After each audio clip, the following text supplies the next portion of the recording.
Shalom, saudara yang dikasihi Tuhan. Saya berdoa saudara dalam keadaan sehat, diberkati Tuhan, serta melimpah dengan ucapan syukur. Firman Tuhan hari ini tentang promosi Tuhan. Sebelumnya mari kita berdoa. Terima kasih Tuhan Yesus atas anugerah Tuhan. Kami ada sampai hari ini, diberkati Tuhan, sehat dan penuh dengan sukacita. Tuhan, kami mau dengar firman-Mu. Urapi kami Tuhan, agar kami memperoleh pengertian akan firman-Mu, dan terlebih kami menjadi pelaku firman Tuhan, sehingga hidup kami diberkati dan jadi berkat bagi banyak orang. Dalam nama Tuhan Yesus kami berdoa. Amin. 1 Samuel 16 ayat 11, ayat 12 dan ayat yang ke-13.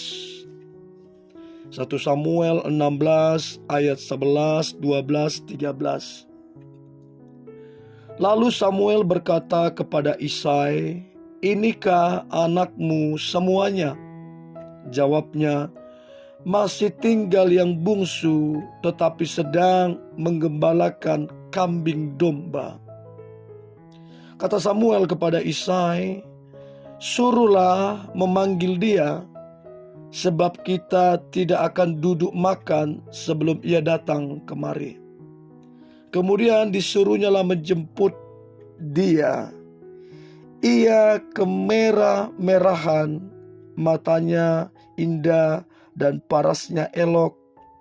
Lalu Tuhan berfirman, "Bangkitlah, urapilah dia, sebab inilah dia."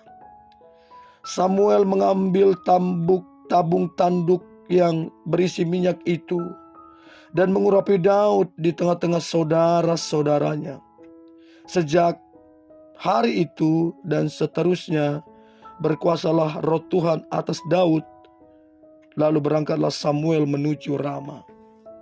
Saudara, kalau kita perhatikan bagaimana seorang Daud mendapat promosi daripada Tuhan. Dan promosi ini tidak main-main. Promosi ini menjadi orang nomor 1, pucuk tertinggi di pemerintahan Israel. Nah, ketika Nabi Samuel datang ke rumah Isai, maka anak-anak Isai itu dijejerkan berdiri. Dan Samuel hendak memilih siapa yang akan dipilih Tuhan untuk menjadi raja. Maka yang pertama Eliab dilihat Samuel. Tapi Tuhan bilang, "Jangan pandang parasnya atau perawakan yang tinggi, sebab aku telah menolaknya." Jadi abangnya Daud, Eliab, itu ditolak menjadi raja. Lalu kemudian dilihatlah Abinadab, abangnya Daud. Dan orang ini pun ditolak oleh Tuhan. Lalu kemudian muncul juga Syama, tetapi Tuhan berkata, orang ini pun tidak dipilih Tuhan. Orang ini pun ditolak. Alkitab bilang 7 anaknya lewat di depan Samuel, tetapi semuanya ditolak oleh Tuhan. Nah, Tuhan bilang melalui Samuel untuk memanggil ada satu lagi anaknya yang namanya Daud. Tidak ada di rumah itu. Padahal itu satu acara jamuan makan yang besar. Daud tidak dipanggil bapaknya. Daud ada di padang rumput pelihara kambing domba. Nah, saudara, apa yang perlu kita pelajari di sini? Bahwa Tuhan tidak melihat rupa ataupun potensi seseorang untuk dipromosikan. Tuhan tidak berurusan dengan paras. Tuhan tidak berurusan dengan potensi. Tapi Tuhan berurusan dengan hati. Daud punya hati yang bagus. Hatinya sangat melekat kepada Tuhan. Arti nama Daud sendiri, beloved of God, kekasih Tuhan. Dari namanya saja kita bisa mengerti bahwa Daud ini orang yang dekat dengan Tuhan. Nah, ada beberapa hal, statement-statement Daud yang begitu sangat indah. Daud berkata, lebih baik 1 hari di pelataran Tuhan daripada 1000 hari di tempat lain. Bahkan Daud juga punya statement, semuanya boleh diambil. Semuanya, hartaku, jabatan, segala macam, semuanya boleh diambil, kata Daud. Tetapi rohmu ya Tuhan, jangan diambil daripadaku. Ada banyak statement-statement Daud yang menggambarkan betapa ia mencintai Tuhan dengan sungguh-sungguh. Nah, Daud tidak pernah terlintas di pikirannya untuk menjadi raja, sebab dia hanya pelihara kambing domba. Namun Tuhan melihat kesetiaan Daud. Sekalipun 2-3 ekor kambing domba, apabila singa beruang hendak menerkam ternak itu yang 2-3 ekor, maka Daud berkelahi, mempertaruhkan nyawanya. Daud setia dalam perkara-perkara kecil, sampai hendak mempertaruhkan nyawanya. Dan ini salah satu rahasia keberhasilan Daud, yaitu setia dalam perkara kecil.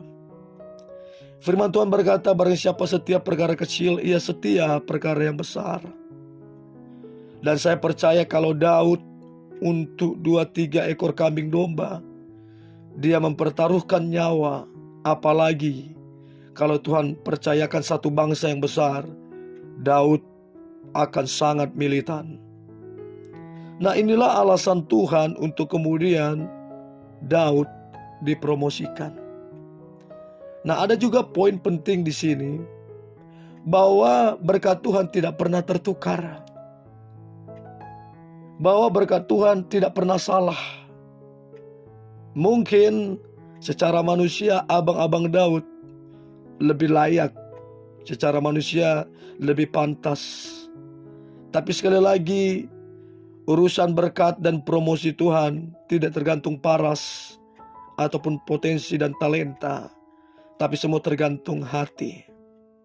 Daud punya hati yang baik, sangat bagus. Dan inilah alasan Tuhan untuk mempromosikan hidupnya.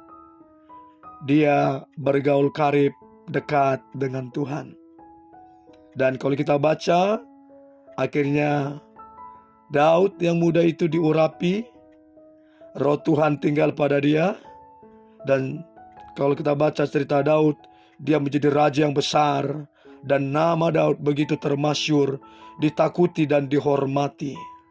Dan saya berdoa, saudara yang mendengar ini, saudara juga mengalami promosi Tuhan, sebab saudara bergaul karib, dekat dengan Tuhan. Jangan takut tentang berkat dan promosi. Tuhan tidak pernah salah, ya.